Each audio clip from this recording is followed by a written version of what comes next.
Good afternoon in the East, good morning in the West, and welcome to U.S. Views of Foreign Policy, New Data from the Pew Research Center. This forum is on the record and is being recorded. Video will be available later on the USC website, where you can find videos of all of our forums. Today's program is co-sponsored by the USC Center on Public Diplomacy, the USC Dornsife Center on the Political Future, and the Public Diplomacy Council of America. Our next public forums will be on Monday, two of them on Monday at 9 a.m. Eastern Time, African Perspectives on World Press Freedom Day, and Monday at 12 noon Eastern Time, Canadian and Mexican Public Diplomacy toward the United States. And now to today, and our speaker once again is Richard Wike, Director of Global Attitudes Research at the Pew Research Center. His bio was in chat a little while ago. I'll put it in again. Richard, welcome back, and the floor is yours. Great. Thank you so much, Adam. I really appreciate it. Thanks to all of you for being here. I've had lots of opportunities over the years to interact with USC, and always, greatly appreciate it. So really appreciate the chance to be here today. As Adam said, I'm with the Pew Research Center, and the team I direct at Pew is the Global Attitudes team. And we study public opinion all around the world on a bunch of different issues, especially issues related to international affairs and democracy. We also study public opinion in the United States on lots of these kind of issues. And today I'm actually going to focus on specifically American public opinion on foreign policy. And a lot of the findings I'm going to talk about are in a series of releases and reports and blog posts and things like that we've put out over the last few weeks at Pew Research Center, looking at different elements of American attitudes towards foreign policy, including one today we actually just released 2 minutes ago, it looks like. So this is very much hot off the press data for some of this that I'm going to talk about today. Today we sort of put out the last in this series of reports on how Americans are feeling about foreign policy. So I'm going to walk through a few slides here that pick out some of the key findings, and I look forward to discussing those with you and happy to answer any questions that you have. So I'm going to share my slides, and please let me know if there are any issues with those, but hopefully you can see that. And let me start off by just giving you a little bit more background briefly on the Pew Research Center, who we are, what we do. We're a research organization, based in Washington, D.C. We are funded largely, as it says here, by the Pew Charitable Trust, although we get funding from other foundations and other sources as well. And it says at the very top up there, we often like to call ourselves a fact tank rather than a think tank. We do that because we put such an emphasis on facts, data, empirical research, and we don't make policy recommendations. We don't get into advocacy efforts. We're not trying to tell the government what it should do about foreign policy. We do the research on public attitudes about these kind of issues and put it out there and hope that it informs public debates about foreign policy and other topics. And I'm going to start out with a couple of just broad questions about international engagement. How are Americans feeling about engaging with the rest of the world? And there's lots of different questions you can ask about this, lots of different ways to get at it. This is one example that we've used over the years, where we basically ask people which one comes closer to your view. We should pay less attention to problems overseas and concentrate on problems here at home, or it's best for the future if we're active in world affairs. So overall, what you see here is that Americans are pretty closely divided on this question. 52% saying concentrate on problems here, 47% saying it's best to be active. You can see that there are some big partisan differences, however. 2/3 of Republicans have a domestic focus. 62% of Democrats, on the other hand, say it's best for us to be active in the world. So, just on this overall orientation towards foreign affairs question, you can see a pretty closely divided American public and some fairly substantial differences between the two parties. Another question to sort of get at, again, an overall orientation towards foreign affairs and towards working with other countries. When dealing with big international issues, what do you think the U.S. should do? Follow its own interest, even if that means other countries strongly disagree with us, or take into account the interest of other countries, even if that means making some compromises. Here it looks a little different in terms of the overall public attitudes. You've got a pretty sizable majority, 64%, who take this position. We might need to make compromises, but again, some differences between the parties.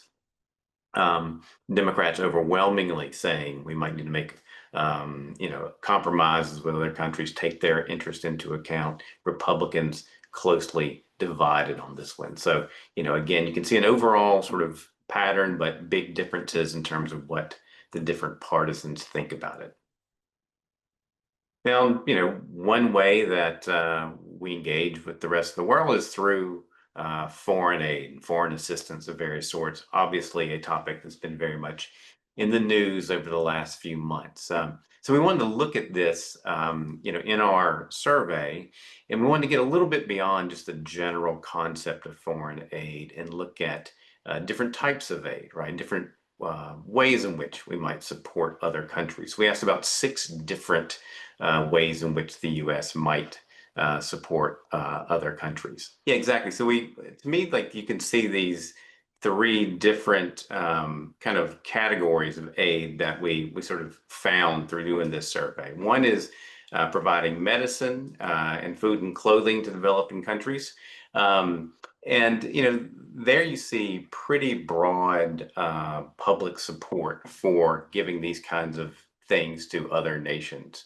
Maybe more support among Democrats and Republicans, but even there among Republicans, as you can see, a very solid majority saying these are the kind of things we ought to do in terms of supporting other countries.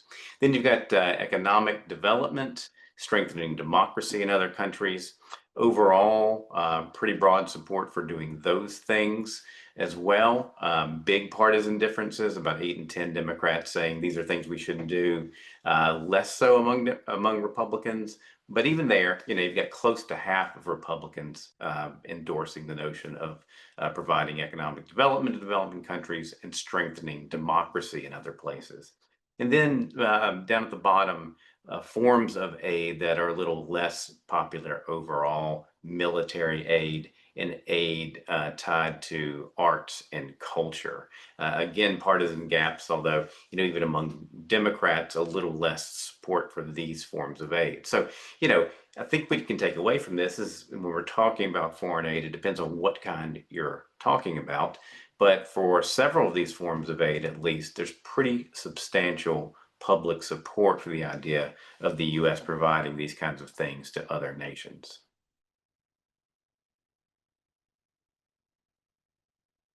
Sorry, there we go. Another sort of set of questions we've asked recently gets more specifically at some of President Trump's foreign policies. And, some of our colleagues who are on the U.S. politics team at the Pew Research Center recently did a survey where they asked about a number of different issues. And they asked the overall job approval rating for President Trump, and they found that his overall approval rating was 40%, which is about what other pollsters, I think, these days are typically finding. I've seen numbers anywhere from, say, 39% to 44% over the last few weeks. And then they also delved into views about President Trump on various different issues and whether people are confident in him to handle various different issues, both in foreign and domestic policy. And, what you've seen is generally in the 40s in terms of the percentage of people saying they're confident in him to handle different issues. And you can see a little bit of that here in these 3 topic areas, essentially, that I've pulled out. Yeah, I think, again, on these issues, what we've generally seen is that support for Trump across lots of different issues in terms of people having confidence in him is generally in the 40% range. Actually, immigration is one of his sort of stronger policies. When we ask this battery of questions, you see 48% saying they're confident in him in terms of his ability to make good decisions about immigration policy. Trade a little lower. It's 54% who say they essentially lack confidence in him on that issue. And then just generally, when you ask about foreign policy, it's 56% who say that they sort of lack confidence in him in terms of his ability to make good decisions on foreign policy, right? So, again, just in terms of the balance right now, there's more people saying they don't have confidence in these various foreign policy issues regarding Trump than say they do have confidence in him. And then, if you want to go to the next slide, Judy.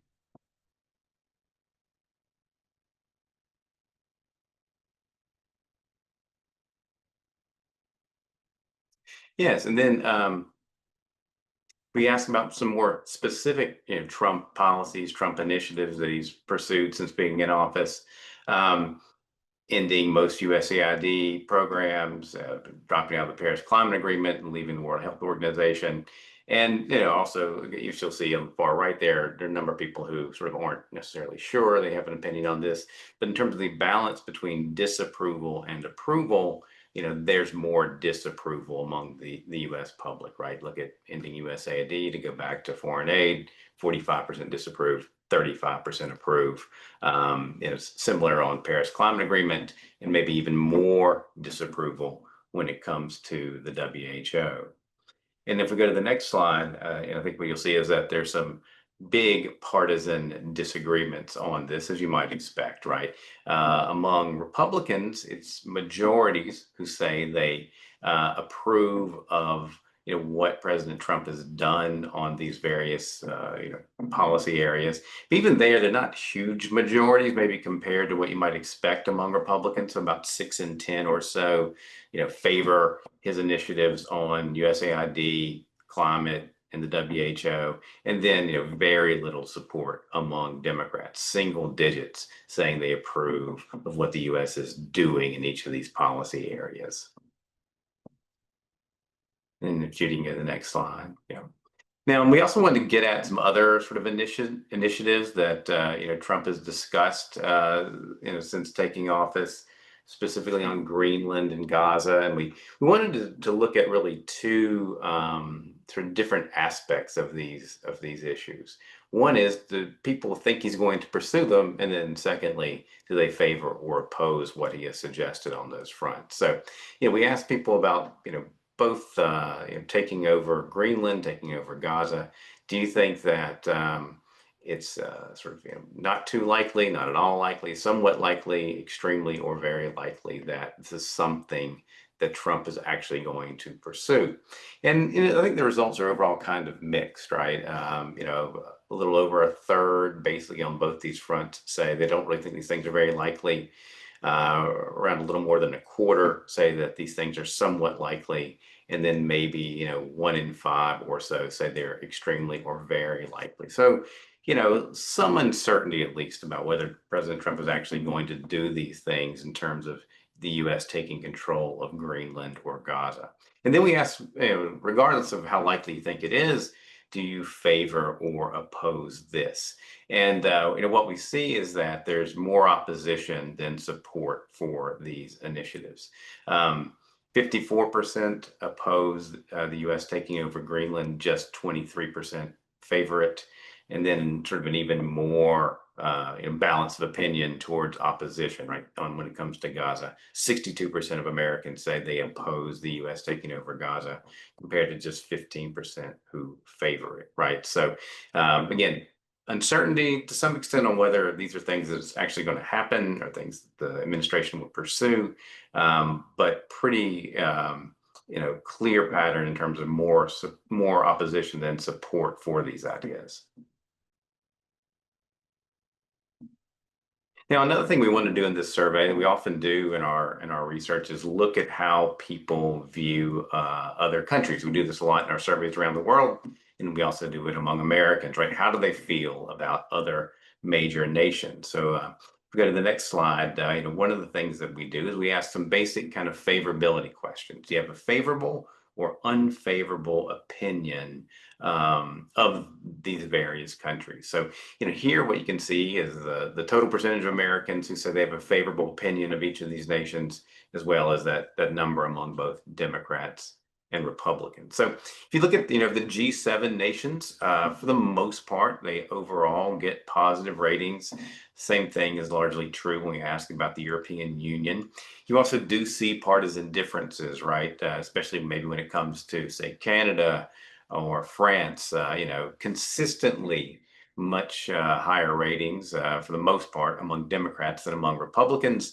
Although, even among Republicans, what you see is that there's majority support in terms of when we ask about most of these countries. So, France is maybe only about half among Republicans, and the EU is a little less than half among Republicans. So, notable partisan differences, although in general, when you're talking about the EU as well as the other members of the G7, mostly positive views among the American public. Then on the next slide, we have some other countries that we asked about. And here you see a little bit lower overall ratings for some countries. And again, some notable partisan differences. You look at Mexico, and it's 50% of the American public. Very different attitudes among Democrats and Republicans. Democrats much more likely to have a favorable opinion of Mexico. Israel, it's a different pattern, right? It's 45% among the overall American public, but just 29% among Democrats, 62% positive among Republicans. And you can see, low ratings for countries that might be considered either adversaries or, competitors, the United States, China, Russia, Iran. Again, differences between the parties there, but they're not huge. Democrats a little more positive about China, Republicans a little more positive about Russia, but overall attitudes towards Russia and China and Iran, regardless of party, are quite negative. And then if we go to the next slide, you'll see a different kind of question we asked about American perceptions of other countries. This is an open-ended question, so people in their own words can tell us, what country do you think poses the greatest threat to the U.S.? So overall, Americans tend to name China more than any other country, with Russia in the second spot. So if you look at that total part of the chart there, you can see that a couple of years ago, 2023, 50% of Americans named China. That number's come down a little bit overall 2 years later. The Russia number has gone up a little bit. And then if you look among Republicans, not much change. Maybe the share naming China's come down a bit. The real change is taking place more among Democrats. So back in 2023, by a 40 to 25 margin, Democrats named China more often than Russia. This year, it's flipped around, right? So now we've got a plurality of Americans naming Russia as the top threat, 39%, and just 28% name China. So now you've got a result where Democrats and Republicans' top choice is different, right? The Republicans very much seeing China as the top threat to the U.S. and by a somewhat slim margin, but nonetheless, Democrats are more likely to name Russia. And then another sort of set of questions we ask about countries around the world is whether people see their influence getting stronger on the world stage, getting weaker, or staying about the same. And I think we read them this kind of list of countries. We ask them this, for each one, and I think the results are interesting, especially when it comes to views of the U.S. and when it comes to views of China. Right, 52% of Americans say they think the U.S. is getting weaker in world affairs in recent years. Just 22% say they think the U.S. is getting stronger, right? So that getting weaker number for the U.S. is much higher than the share who say that about any other country we tested. Although 28% say the UK is getting weaker. The share who say Iran is getting weaker has gone up some over the past year. So you do see substantial numbers saying that about other countries, but by far, people are more likely to say the U.S. is getting weaker than to say that about other nations.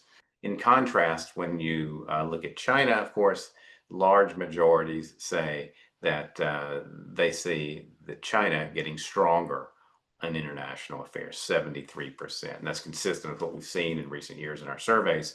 A substantial number say that about Russia as well. And about 4 in 10 say that about Israel too. So, especially regarding the US and China, you see some differences in terms of people, how the people view the trajectories of these countries, sort of power in world affairs. And they make some notable distinctions between other countries as well. Now, I've got some particular findings here regarding Russia, Ukraine, and NATO, something obviously we've been tracking a lot over the last couple of years. If you want to go on to the next slide, Judy.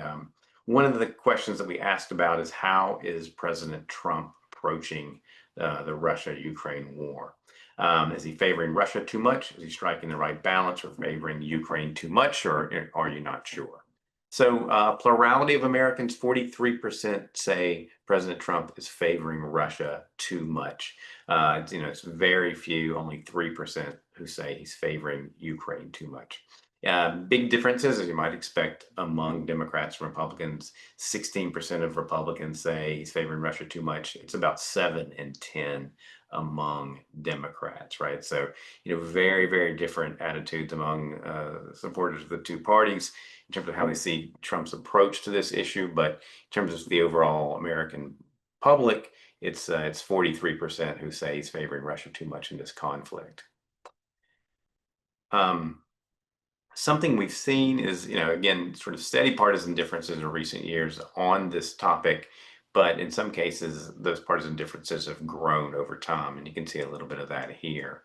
Does the United States have a responsibility to help Ukraine defend itself from Russia's invasion? Go back to July of last year, 63% of Democrats said yes. It was 36% among Republicans.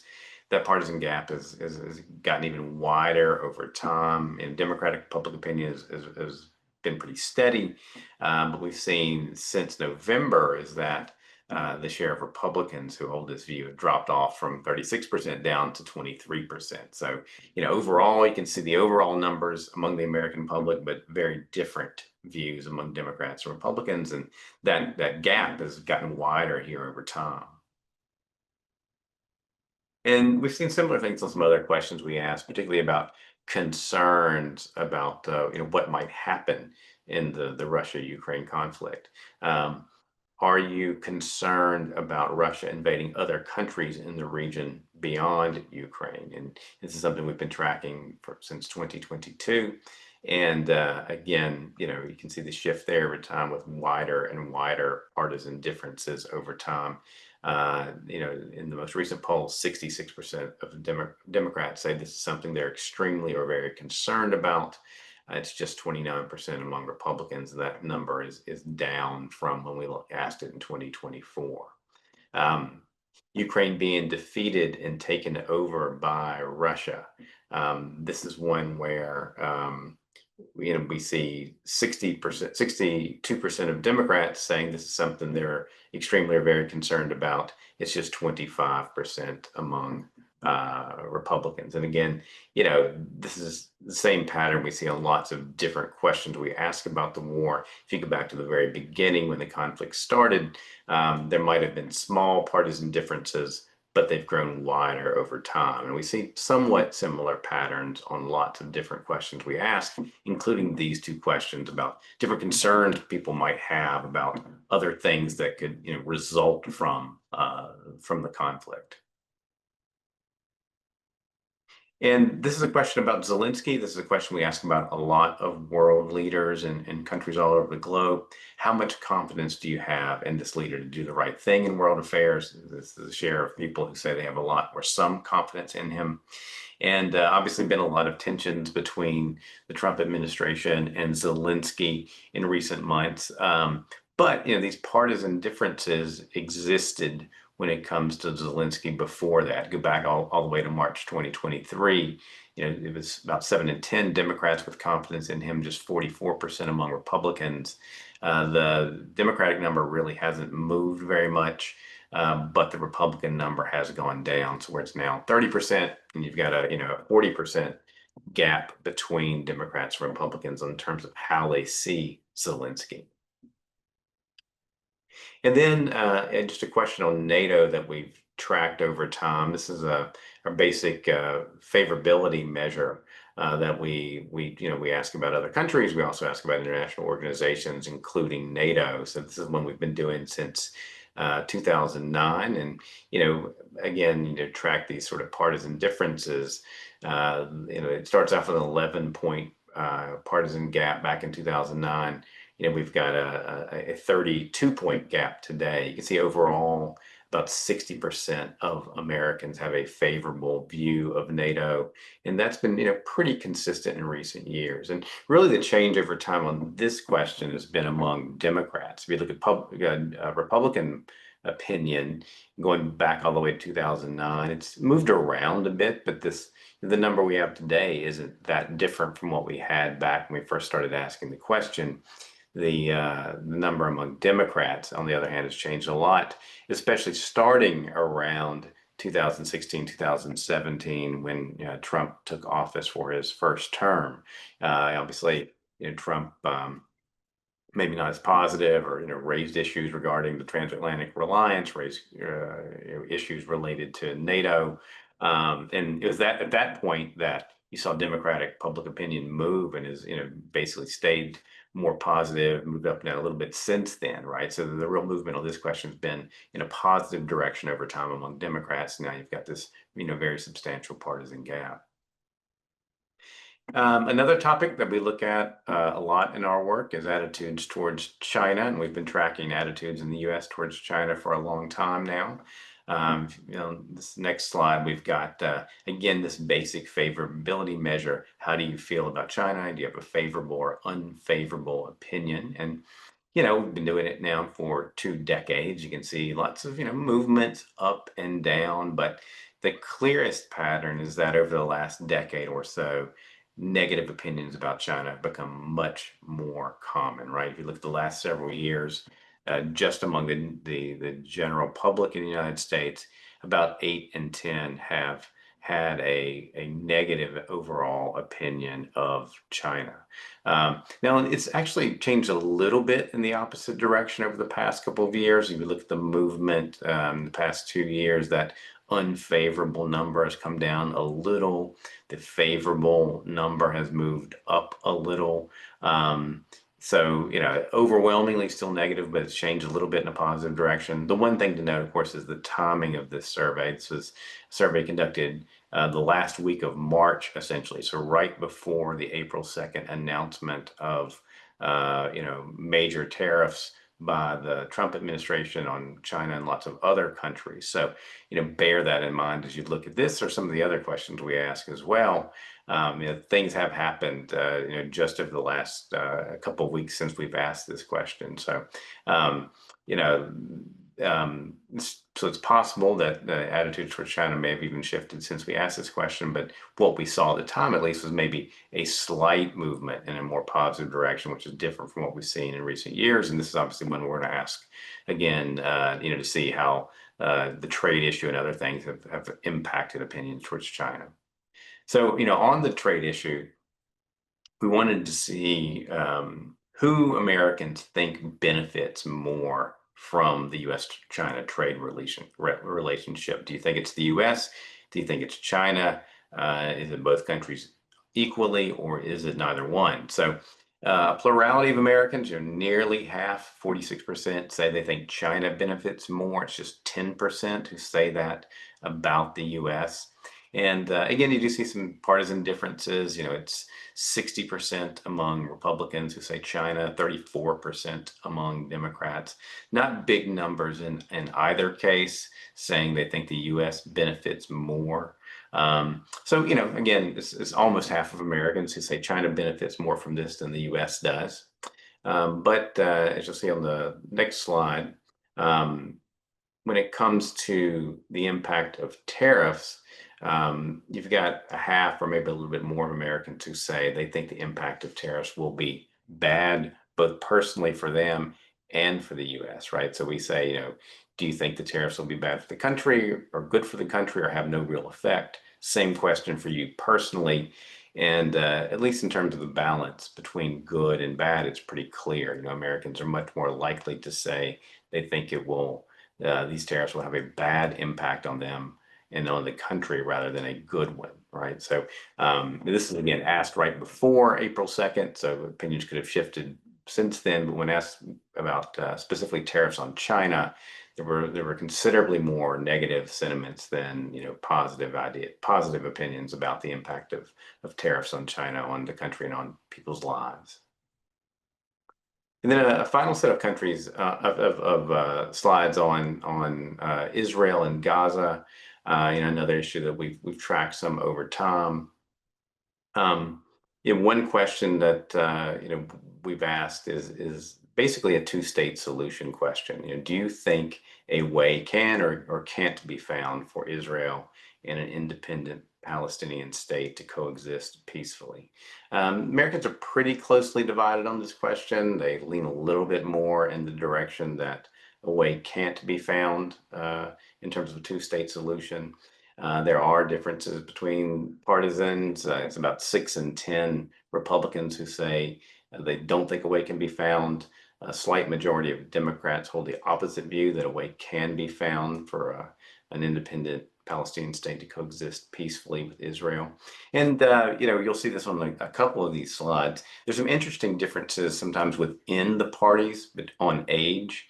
Especially among kind of older and younger Republicans. So you get 70% of Republicans age 50 and older saying a way cannot be found. It's still majority, but only 55% among 18 to 49-year-old Republicans. So again, you'll see in some subsequent slides some interesting differences, I think, by both age and party on some of these questions around Israel and Gaza. So a similar question that we asked about President Trump on Russia and Ukraine, we've asked here about Israel and the Palestinians. Do you think he's favoring Israelis too much, favoring Palestinians too much, or striking the right balance, or are you not sure? So on this question in particular, you can see some pretty substantial percentages of people say they're not really sure. But to the extent that people have opinions on it, 31% of Americans say favoring Israel too much. Very few say favoring Palestinians too much. And again, big partisan differences. For the most part, in terms of people who have an opinion on it, Republicans say that Trump is striking the right balance. Among Democrats who have an opinion, overwhelmingly, they say they think he's favoring Israel too much. And then there's that favorability question. This is the share of the public this time who says they have an unfavorable view of Israel.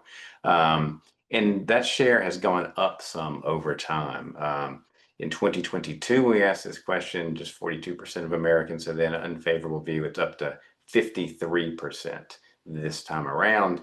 And it's moved among lots of different subgroups. So it's up among Republicans and up among Democrats as well. And here I think you can see some of these age differences that I mentioned.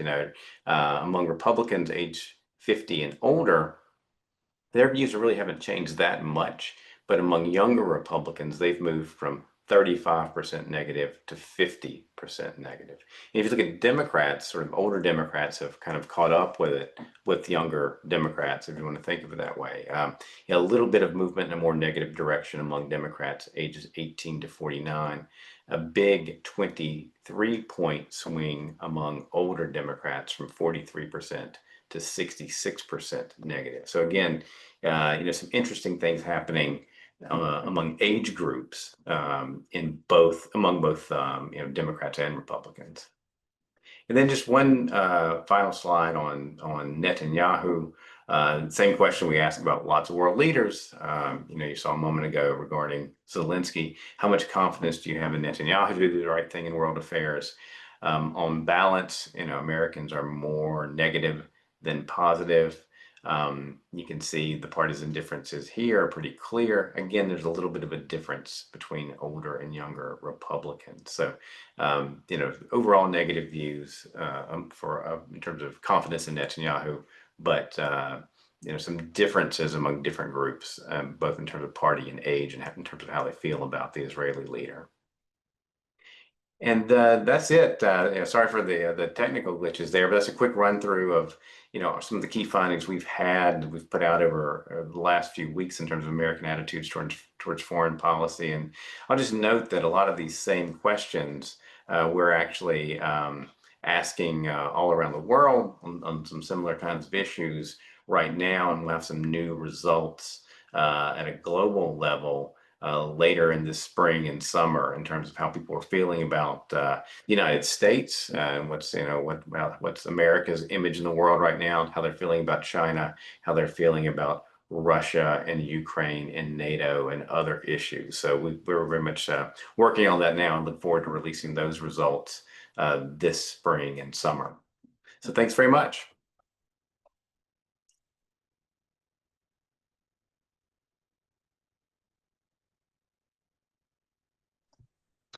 Thank you, Richard, and we look forward to seeing you again next month when your 25-country survey is finished. But once again, to repeat some of the information on Richard's slide, this and all of his data are on the Pew Research website.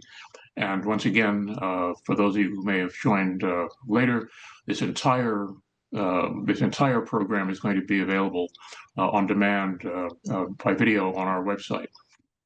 We are getting some questions. If you have questions or comments, please send them to Judy Kang, and we will get them to Richard. But a couple of early things that came in. One is you're seeing these partisan divides, which seem to have opened up, especially in the last couple of years. Is that across the board? Is that pretty much what you're seeing on almost all the questions you're asking? Yeah, certainly, of course, even beyond foreign affairs, as we all know, there's a lot of polarization, a lot of partisan divides on many, many different issues, in American public opinion and politics right now. And you do see that in foreign affairs in many ways. I think maybe the Russia-Ukraine set of issues is where you see it the most in terms of some of the issues that we look at. It's gotten wider over the course of that conflict. So you see it in many different areas. I think it's worth noting at the same time, there are some areas where there's less division. I mean, in terms of China, there are differences between Democrats and Republicans, but both Democratic and Republican opinion has moved in a negative direction over the last several years. So the trend is very much in the same direction, and both Democrats and Republicans have a lot of criticisms and negative views towards China right now. And even on some of those questions I shared at the beginning of the presentation on foreign aid, you do see differences among Democrats and Republicans, but there were some areas in which you saw majorities or significant numbers on both sides of the aisle, essentially, in support of different forms of aid. So there are, major differences we're all aware of, but I like to always point to some areas where there's some agreement or, some similarities at least as well. A quick question, fairly early in your presentation was, are you asking questions about U.S. views of Canada? Yes, we have just sort of a basic favorability measure on Canada that we've looked at, and it showed the Americans overall have positive attitudes towards Canada, although again there is a partisan divide, but even a majority of Democrats are more positive, but even among Republicans, it's a majority saying they have a positive view of Canada. I think we'd like to go back and do more on kind of trade with both Canada and Mexico. That's something that we've also looked at in our work, and given how big of an issue trade is right now, I think that's something we could explore more in upcoming research. What you see often is something like people are more positive about, say, trade with Canada than they are with trade about trade with China. So you do see some differences in terms of how people feel about trade with different countries, and that's the kind of thing I think we'd like to explore in more depth in some upcoming work, given how important trade is right now. Here's a question which may actually require you're looking at a different set of questions as you asked a little earlier. in the year. This a question about the media landscape. Are you capturing where people are getting their information about foreign affairs and news generally? And again, is there a partisan divide showing up? Yeah, that's something again I'd love for us to do a little bit more of. It's lots of times in our, especially our international research, there's not enough sort of questionnaire space to ask everything we want to ask in terms of, where are you getting your information from and things like that. But we have done a little bit of work showing that it does matter, as you might expect, right, where people get their news from. So like, in years past, when we've looked at something like attitudes towards China, and look at, even maybe among Republicans, folks who exclusively get their information from more conservative leaning news sources tend to have more negative views about China than people who maybe have a more diverse media diet. So we've done a little bit that absolutely shows how people think about the world and think about different countries around the world can be, shaped in part by where they get their information from. And I'd love to see us do a bit more of that. It's something that we've been seeing. In fact, there have been articles recently talking about how Britain, the Netherlands, Germany, uh, even Sweden have been reducing their foreign aid in Britain by quite a bit. And so, and in fact, the Prime Minister in Britain has been quite clear that one reason they could do that was, or one reason he felt they had to do that was to move money to the military budget. So it's definitely from soft to hard power, as Joe Nye would define it.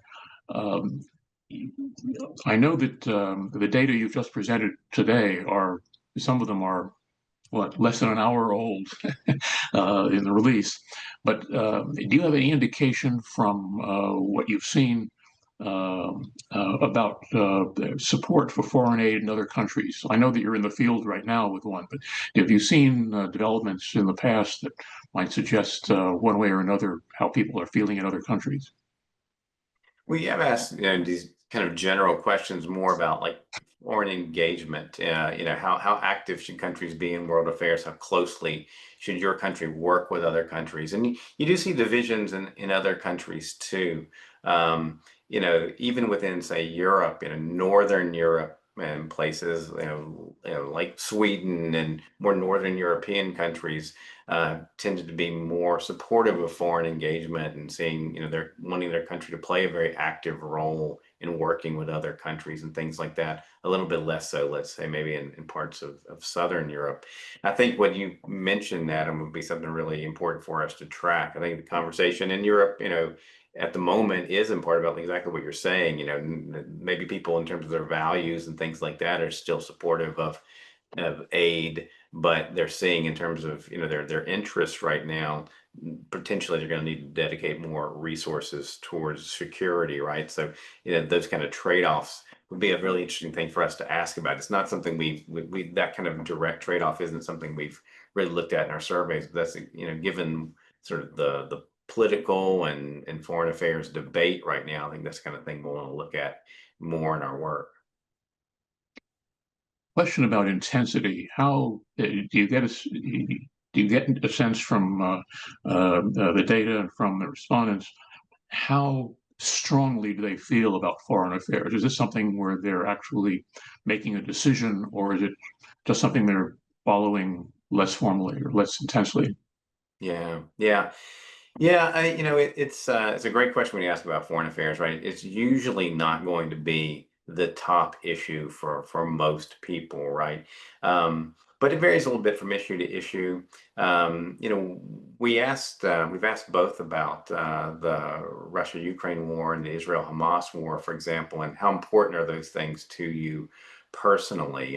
And they were both a little more important to people, right after they started, right? So you had like relatively high numbers after those conflicts began saying these things are kind of important to me personally, and those numbers have dropped off a bit over time. So there's a bit of an inevitable kind of drop off with foreign crises and conflicts that can come along. Of course, it can spark up or down depending on things that happen, but people may initially be very involved in a foreign crisis. but other issues come along and they drop off in terms of their level of interest or engagement in those things over time.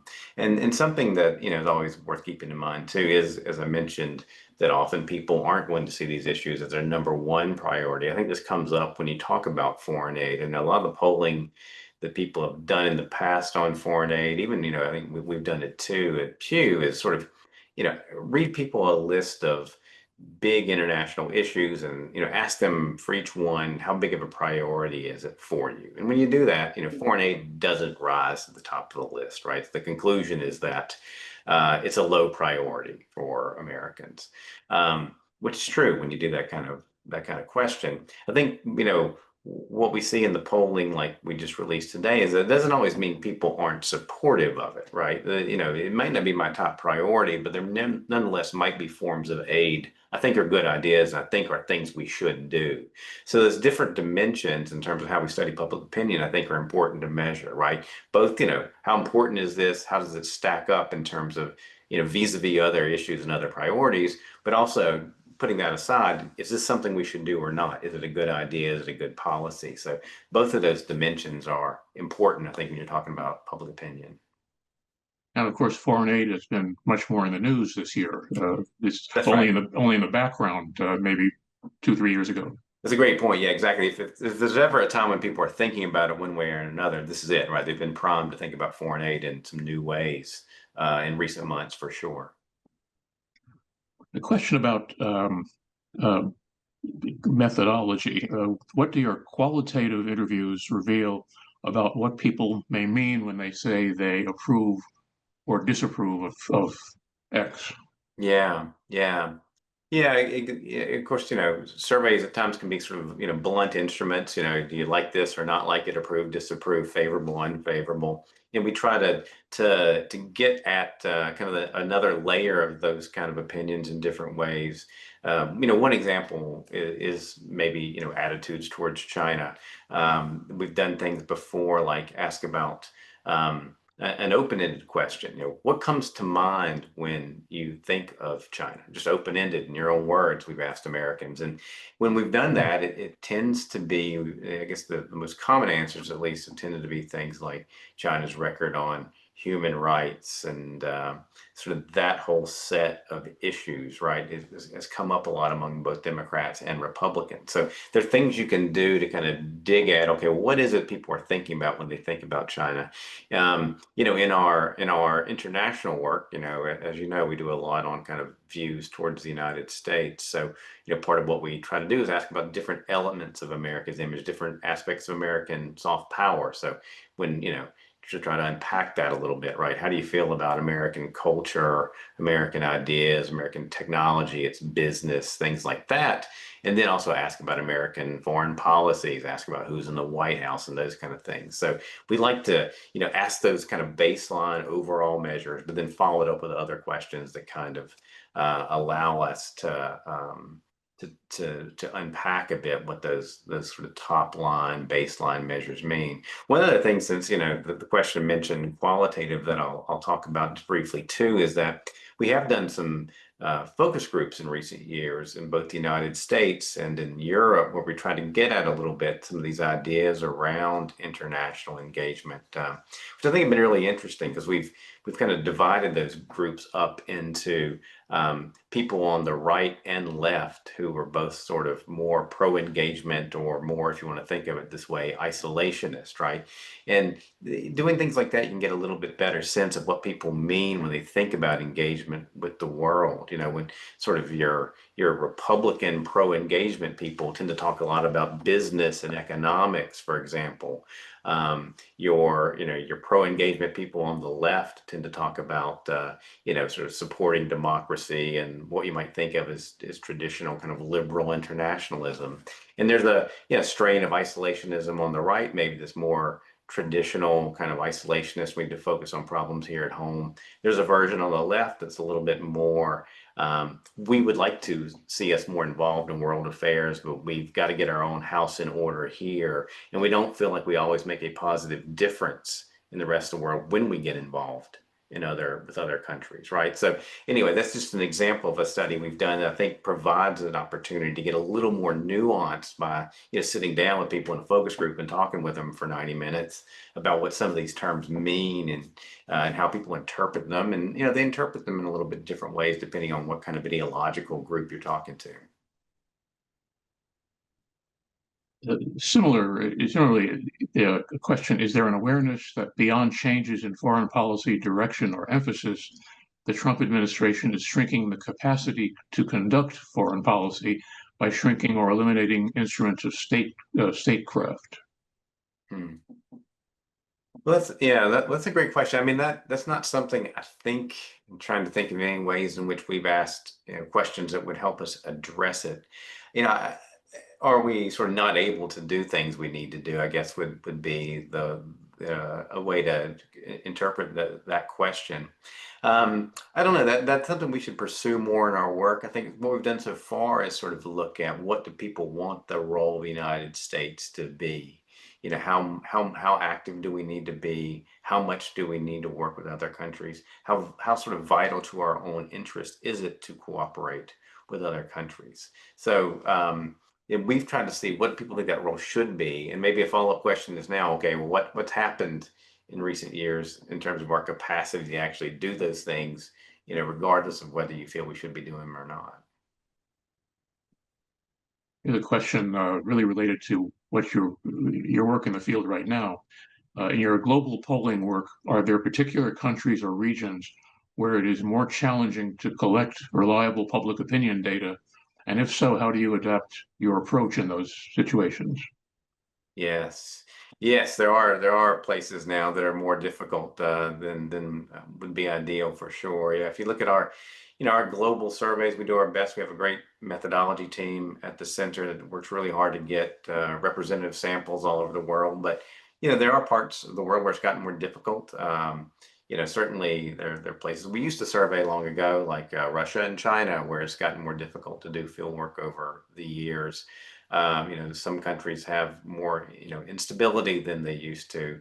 It's gotten a little harder to work in parts of the Middle East where we used to work. And that's a big limitation on our sort of global coverage that we're trying to look into now. So there are places like Egypt or Lebanon and Jordan, or if you move a bit to the east in Pakistan, in sort of broader region where we used to work that we haven't in recent years, and that's in the Palestinian territories as well. We used to survey in the West Bank and Gaza in years past. So that's an area of the world where we'd very much like to do more work, and we're working hard to try to figure it out. But yes, due to things in terms of just politics and conflict, it's gotten more difficult in recent years in some parts of the world, and that does present us with real challenges, but we're doing our best to overcome them. Well, we take one large country. It must be difficult to do face-to-face interviews in China. Yeah, exactly. Yeah, we used to be able to get survey data from China, but it's gotten more difficult for a whole variety of reasons we could get into. But it's just gotten more difficult to do work there, which but we'd obviously love to be able to figure out a way to do it again. Well, this is almost like a segue or promotion of what's coming next from Pew, and we hope you'll join us again to talk about it. We've had a very intense, data intense and rich session with you today, and we thank you very much and look forward to seeing you again. So thank you, Richard. Great. Thank you so much. And thanks to all of you who joined us, and we hope you'll join us again next month when we talk about 25 countries' views of the world and of the United States in particular. Until then, we're adjourned.